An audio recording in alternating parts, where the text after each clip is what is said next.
मेरठ का रोटियों पर थूक लगाने वाला प्रकरण हम सब ने देखा ही होगा।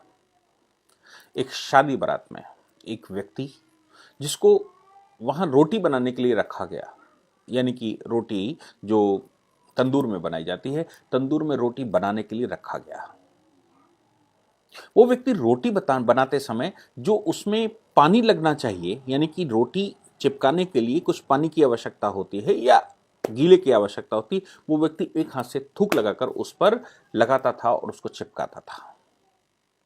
नाम उसका नौशाद। इस व्यक्ति ने एक बारात में, जो भारतीय हिंदुस्तानियों की बारात थी, उस बारात में जब मुझे लगता है कि हायर करते समय जो जो रसोइया हायर किया गया होगा, कैटरिंग वाला हायर किया गया होगा, उस समय किसी ने ध्यान नहीं दिया होगा कि कौन इसमें आ रहा है, क्योंकि हमारे देश में पाक कला में किसी भी प्रकार का कोई भेद नहीं करता। भारत में कोई भी व्यक्ति ऐसा नहीं सोचता कि कोई व्यक्ति पाक कला में ऐसा कर सकता है।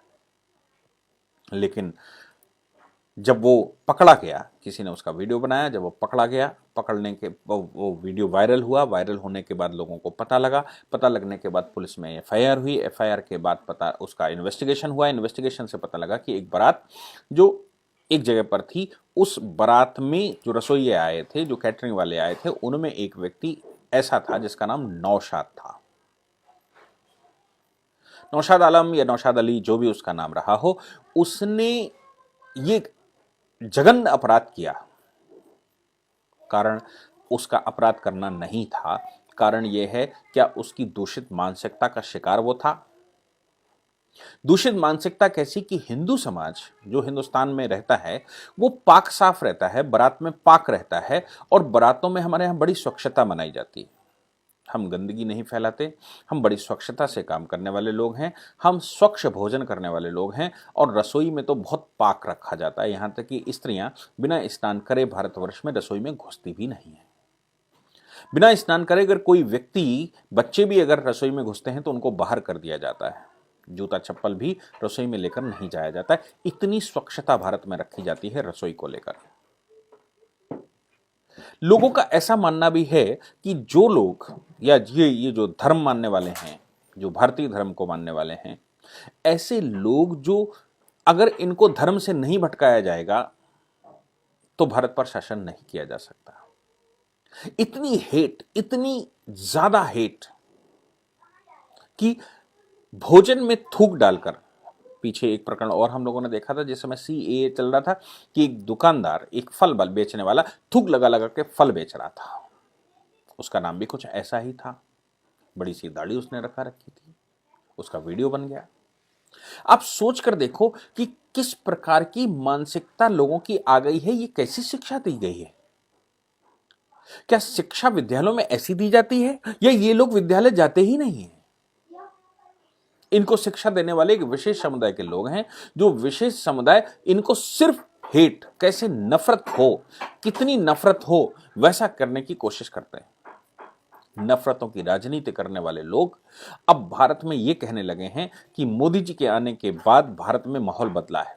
मैं आपको बता दूं ऐसा क्यों हुआ।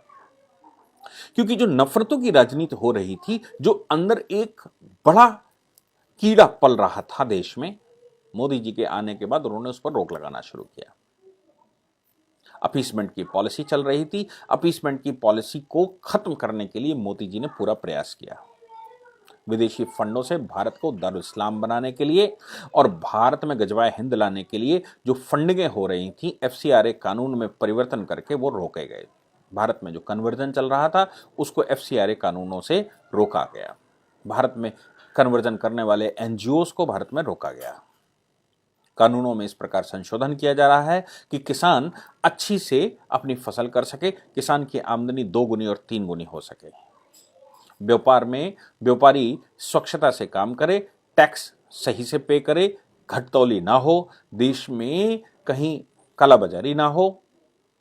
इस प्रकार के जब कानून बनाए जा रहे हैं, उनको इंप्लीमेंट किया जा रहा है, पाकिस्तान और चाइना को पानी भरने के लिए मजबूर कर दिया गया हो, अमेरिका और ऑस्ट्रेलिया, कनाडा, फ्रांस, कनाडा की बात, मैं कनाडा के प्राइम मिनिस्टर को छोड़कर बाकी कनाडा की बात कर रहा हूं, फ्रांस, जर्मनी, इंग्लैंड, रशा भारत के प्रधानमंत्री के साथ खड़ा हो और कंधे से कंधा लड़ाकर युद्ध कर रहे हों। युद्ध किसके? एक मानसिकता के खिलाफ युद्ध।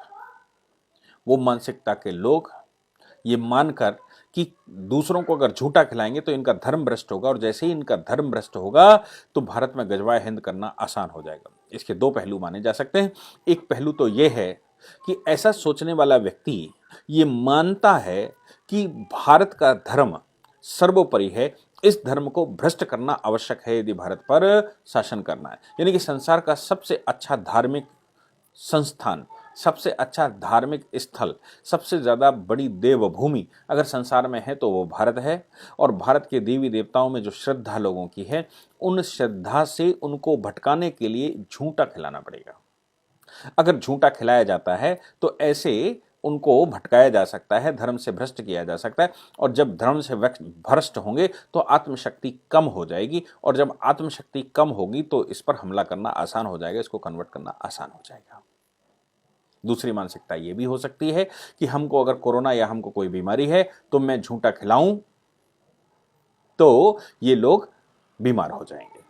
तीसरी मानसिकता ये भी हो सकती है कि मेरा झूठा खाने से, यानी कि ये सर्वोच्च लोग हैं, ये बहुत ऊंचे धार्मिक लोग हैं, ये बहुत पवित्र लोग हैं, और हम बहुत छोटे लोग हैं, हम बहुत बेकार के लोग हैं, क्योंकि हम कन्वर्ट हो गए।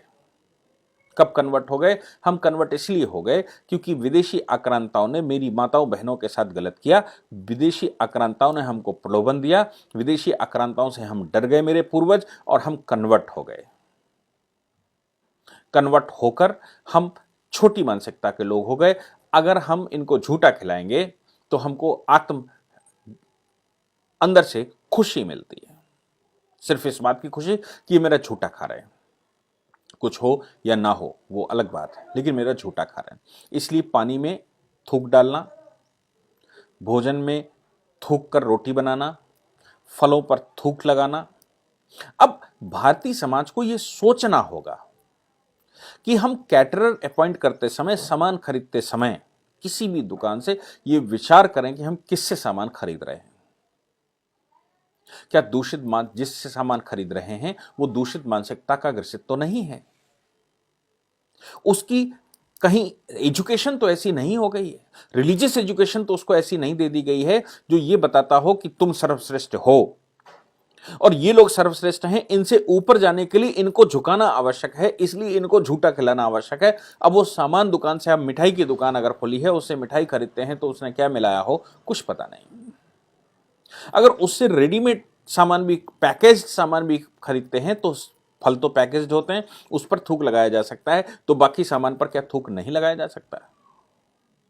क्या बाकी सामान पर वो जो मीट मछली खाने वाले लोग हैं उसका रस नहीं लगाया जा सकता? थोड़ा थोड़ा सा सफाई करते समय उस कपड़े में भिगोकर उसको साफ कर दिया और आपको पकड़ा दिया। अपने लोग उनका सामान खरीदें, इसके लिए तो वो हलाल शब्द इस्तेमाल करते हैं,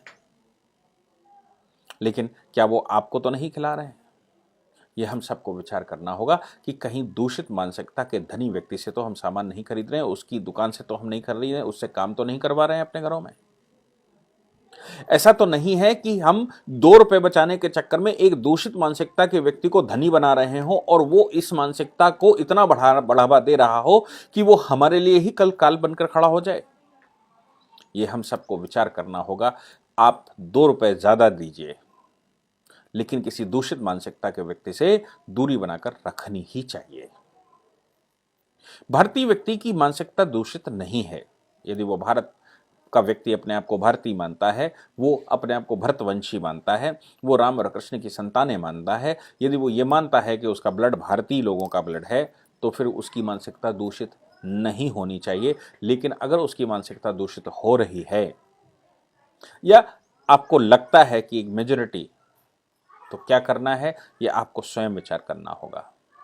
इसलिए इस देश में अब एक वैचारिक युद्ध चल रहा है। उस वैचारिक युद्ध में अगर आप जीत जाते हैं तो सारा भारत राममय हो जाएगा, कृष्णमय हो जाएगा। भारतीय परंपराओं को मानने लगेगा।